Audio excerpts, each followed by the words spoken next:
안녕하세요. 저는 40대 초반 여자입니다.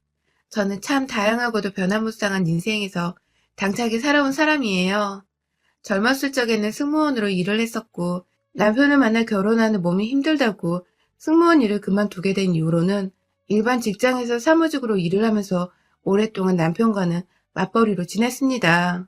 그마저도 답답함에 5년 정도 일을 하고 그만둔 뒤에 현재는 친정에서 운영하는 브랜드 스포츠 매장에서 매니저로 일을 하며 보다 발로 뛰며 돈을 벌고 있죠. 남편과는 비행을 하면서 손님으로 만나게 된 건 아니었고, 공항에 친구 배웅하겠다고 찾아왔던 남편이 동료들과 함께 비행 준비를 위해 버스에서 내리고 있던 저한테 반해서 달려들었다가 짓궂은 동료들이 장난을 친다고 진짜로 저의 번호를 남편에게 전달해준 바람에 전 정말 얼떨결에 저한테 들이대는 남자에게 제 번호와 직장을 모두 노출해버리고 말았죠. 연락처를 받아 신난 남편과는 달리 전 약간의 의심도 있고 이 사람이 도대체 뭐하는 사람이길래 남들 일하는 시각에 공항에 와서 승무원 번호나 따가나 싶어서 오히려 한심한 백수 정도로 생각을 했습니다. 그도 아니면 돈 많은 백수라서 일이고 뭐고 여자 구경이나 하라고 공항에 와 승무원들을 기다리고 있는 줄 알았죠. 나중에서야 그날 출국을 했던 친구를 함께 만나서 남편이 배웅을 하러 공항에 왔었다는 것을 알게 되었고, 그렇게 차츰차츰 연락을 주고받으면서 왠지 제가 상상하고 편견을 가졌었던 모습과는 달리 아는 것도 많고 절 배려하는 듯 정중하게 구는 말투들이 점점 마음에 쏙 들었습니다. 겪어봐야 아는 게 사람이라지만 저한테만큼은 이성을 볼 때 첫인상이 더 중요할 거라 생각했었는데 볼수록 매력 넘치는 남편의 모습에 결국 그 마음을 받아주고 교제하게 되었죠. 결혼은 교제 초부터 남편이 빨리 하길 원했어요. 제가 비행 일정이 불규칙하여 자주 만나는 게 힘들기도 했었고 또 몸이 자주 아프니까 저에 대한 걱정도 늘 하던 사람이었으니까요. 늘 이 사람이 언젠가 나한테 프로포즈를 할 것 같다는 생각이 있었는데 정말로 교제 1년쯤 되던 때에 제게 결혼할 적 고백을 했고 그렇게 저는 남편과 결혼을 하게 되면서 이제는 정말 또 다른 인생을 살아볼 때다 하면서 승무원 일도 그만뒀어요. 운이 좋게도 오랜 승무원 경력이 인정되어 재취업을 하는데도 나름 수월했었고요. 하지만 직장도 있고 결혼해서 직장인으로 번듯하게 돈 벌고 있는 남편도 있고 만약 결혼을 하게 된다면 열심히 일도 하면서 남편과 알콩달콩 잘 살고 싶다고 막연히 상상했던 저의 꿈이 다 이루어진 것 같은데 해를 거듭할수록 이 꿈은 와장창 무너졌어요. 아이가 들어서질 않는 겁니다. 빨리 가지겠다는 생각을 해본 적은 없었지만 은연중에 아이를 원하고 또 바라는 남편 때문에 결혼하고 2년 차부터는 아이를 가질 준비를 해야겠다고 생각을 했었는데요. 아무리 시도 때도 없이 잠자리를 가지고 머리를 굴려봐도 아이가 생기지 않더라고요. 점차 남편도 제가 아이를 가지려고 일이 발악하는 게 눈에 보였는지 먼저 나서서 괜찮아. 나중에 가져도 돼. 하며 저를 달래곤 했으나 왜인지 남편 눈에도 실망이 가득한 듯하고 되는 게 하나도 없다는 생각에 더욱 우울했어요. 그러다 결국 일하는 것에 집중을 못해 그만둬버린 후 조금 휴식기를 가지다가 친정 부모님의 도움으로 부모님 사업장에서 더 빡세게 잡생각을 하지 않아도 되는 일을 하며 마음을 비우기 시작했고요. 남편은 다행히도 결혼 초나 최근까지도 변함이 없습니다. 아이가 없어서 집을 겉돌고 다른 여자한테서 아이를 가지려 한다는 정말 끔찍한 소리들을 친구한테서 가끔 전해들으며 늘 마음을 졸였는데 천만 다행이게도 남편은 저만큼이나 아이를 가지는 것에 마음을 비운 건지 아니면 아예 무뎌져 버린 건지 저와 둘만의 결혼 생활을 잘 즐겨줬어요. 둘 다 취미생활이 골프인지라 주말이면 함께 라운딩을 가거나 일 끝나고 집에 오면 각자 먹고 싶은 거 잔뜩 해서는 술 한잔 나누는 시간도 자주 가졌고 함께하는 시간이 많다 보니 대화도 늘 끊이지 않았으며 그 덕에 부부 사이가 좋을 수밖에 없었죠. 친하게 지내니까 가끔 야한 농담도 건네보면서 여전히 연애하듯이 관계도 가졌고 아이에 대한 부담이 점차 사라지니 그냥 우리 둘만의 시간을 더 재밌게 즐겨봤던 것 같습니다. 아이만 없었을 뿐 분명 우리 이상적인 결혼 생활을 하고 있었어요. 그런데 1년 사이에 남편에게서 부쩍 달라진 것이 있었습니다. 바로 관계를 여전히 저와 가짐에도 굉장히 의무인 듯 기계적으로 잠자리를 가진다는 것이었습니다. 제가 조금이라도 딴 생각을 하는 남편을 눈치채고 이상하다 눈초리를 보내려 하면 아주 기다렸다는 듯이 우리 오랜만에 잘까? 하면서 혼자서 목욕물도 받아놓고 안방에 시키지도 않은 촉까지 켜놓고는 그 잘하던 스킨십 한번 해주질 않고 곧장 제 몸에 자기 걸 넣더라고요. 마치 빨리 끝내서 이 일을 마무리 지으려 하는 사람 같았어요. 이런 식으로 관계를 가지는 게 싫고 나는 좀 더 남편과 만지고 로맨틱하고 끈끈한 관계를 맺고 싶었는데 생각보다 차가워지고 냉정해져 가던 남편에게 뭘 더 해달라 조르기도 자존심 상해서 그래도 여전히 관계를 맺고 사는 게 어디냐며 어영부영 넘어가곤 했어요. 관계 맺는 거 말고는 다 예전처럼 괜찮았습니다. 가끔 힘들었다면서 골프 치러 가는 것도 미루고 몸 생각을 해야 할 때라며 운동하러 나가겠다고 저와의 술 마시고 수다 떠는 시간을 피하기는 했으나 그것 말고는 여전히 가정적이고 다정한 그런 남편이었어요. 늘 저와 함께 장을 보러 가면서 같이 만들어 먹을 것도 고르고 또 같이 마실 술도 고르며 소꿉놀이하는 기분도 만끽하게 해줬죠. 사실 저는 장 보러 가는 걸 좋아합니다. 그냥 가서 필요한 거 없어도 한 바퀴 둘러보면서 원하는 거, 새로운 거 구경하면서 시간을 보내다 오면 기분이 좋더라고요. 그래서 적어도 일주일에 한 번 정도는 장을 보러 가는 편이고, 때문에 한 번 갔을 때 와장창 무리해서 많이 사오지는 않아요. 늘 신선하게 알맞게 먹을 수 있을 정도로만 장을 봐오곤 했죠. 남편이 늘 함께 마트에 갔었기 때문에 제 손이 무겁고 불편한 일도 없었습니다. 어찌나 마트만 가면 사람이 상남자가 되는지 그간 운동 열심히 한 걸 늘 마트에서 제게 자랑이라도 하려는 듯 별것 없는 물건들도 팔에 근육을 팍 주고서 들쳐올리곤 했죠. 전 그게 너무 귀엽고 멋지고 막 그랬고요. 그쯤 새로 일을 하시게 되었는지 처음 보았던 계산대에서 계산해 주시던 점원분께서도 늘 남편분이 멋져서 집에 들어가기 기분 좋겠다면서 제 기분 맞춰주곤 했죠. 그때마다 속으로 이 아줌마 장사 잘하시네 하며 진짜로 그냥 남편이 내 남편인 게 좋았어요. 딱 그 정도였어요. 남이 내 가족 칭찬해주면 기분 좋고 자랑스럽고 나는 나대로 기분이 좋고 남한테도 좋은 마음이 생기는 보통의 사람과도 같은 마음이요. 워낙 자주 찾아가는 마트니까 단골이 많았음에도 불구하고 마트 점원분은 저희 부부를 살뜰히 챙겨주셨어요. 나이가 저와 비슷하거나 한두 살 어려 보이는데 늘 오늘도 같이 오셨네요 하면서 입구에서부터 환하게 인사를 해주고 뭐 신선한 야채, 과일이라도 들어왔으면 추천을 해주시면서 장사도 잘하셨고요. 얼굴을 알고 지내던 여기 마트 사장님과 닮은 것도 같은데 사장님으로부터 교육을 철저히 받으신 건지 늘 급 존대를 하시면서 말을 높이시고 무슨 백화점에 가야지 들을 수 있는 사모님이란 소리를 동네 마트에서 들으니까 조금 낯간지러운 적도 있었지만 괜시리 그렇게 교육받고 일하시는 분께 제가 편히 부르라고 했다가 책잡 필까봐 저도 마찬가지로 급 존대를 하면서 서로의 예의를 갖춰 대했어요. 좋은 분들이 일하시는 곳이니까 저도 자주 물건 팔아줘서 장사의 보탬이 되어드리고 싶다는 지극히도 한 매장의 매니저다운 생각을 해대면서 흐뭇하고 감사하게 생각을 했죠. 그렇게 지내다가 그 직원분이 일을 시작한 지 한 3개월 정도 되었을라나 마트에 가는 게 조금씩 불편해졌어요. 바로 계산대 점원분의 바뀐 태도 때문이었습니다.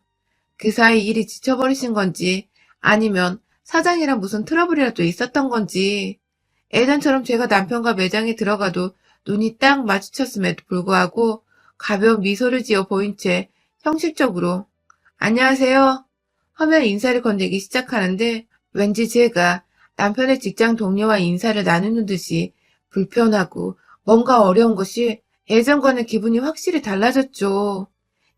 이전처럼 먼저 신선 제품을 추천해주지도 않으시고 그냥 제자리에서 핸드폰을 하시다가 저희가 계산을 하러 가면 이전처럼 대화 한 번 없이 정말로 제품 계산만 하시고는 봉지 필요하세요? 딱 이 한마디만 하고 말았습니다.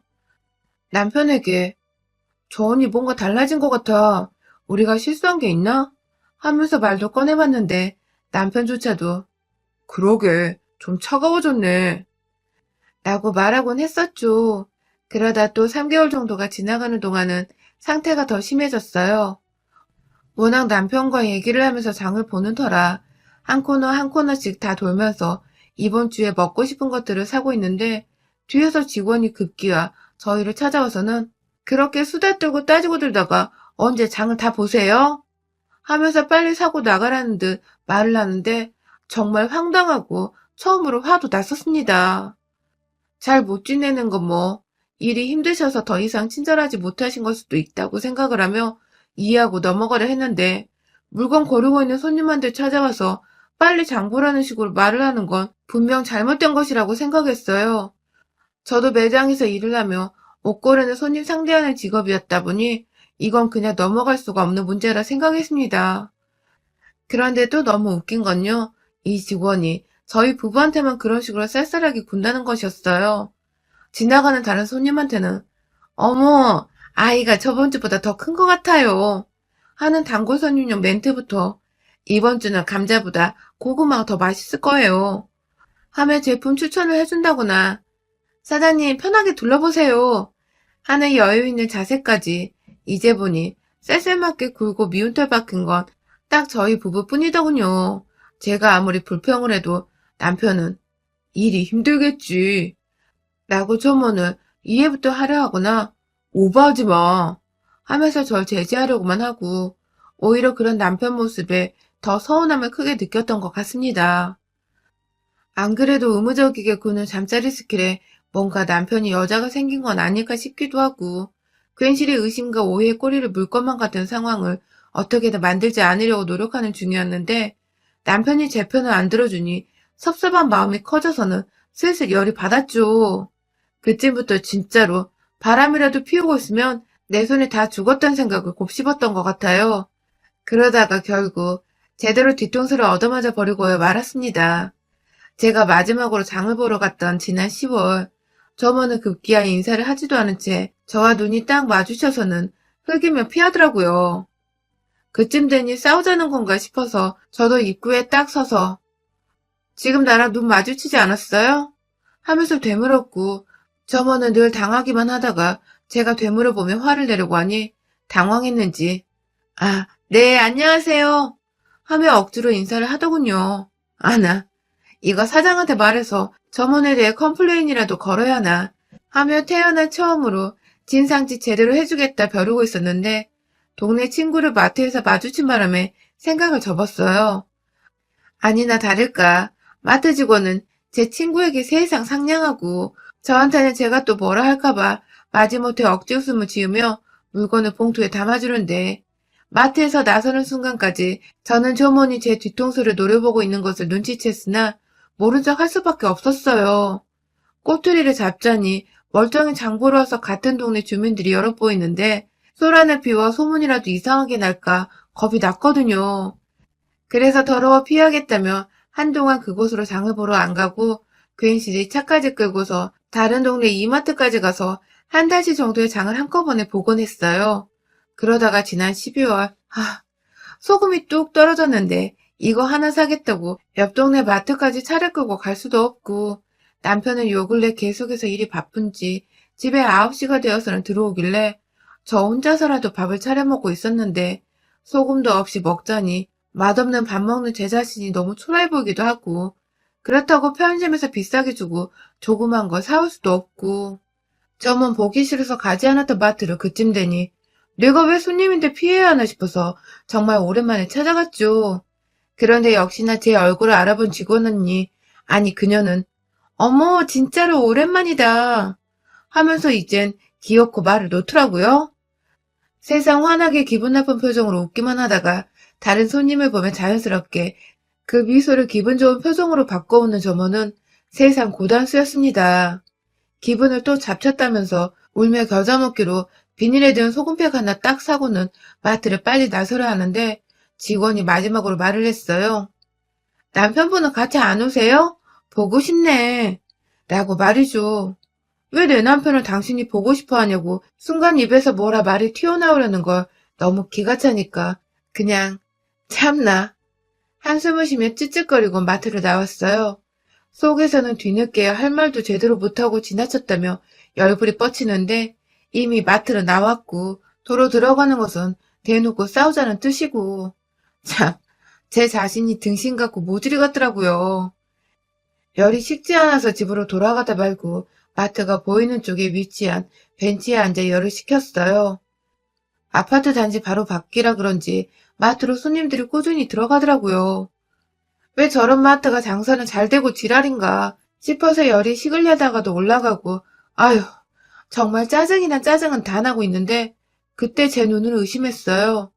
요즘 바쁘다고 집에 늦게 오던 남편이 아직 시간이 7시 조금 넘어가던 때인데 집이 아니라 마트로 곧장 자기 서류 가방까지 든 채로 자연스레 들어가더니 딸랑 껌이라도 하나 산 건지 조그만 걸 계산하고는 바로 나오는데 그 상태로 집에 오는 게 아니라 그냥 그 앞에 서 있더라고요.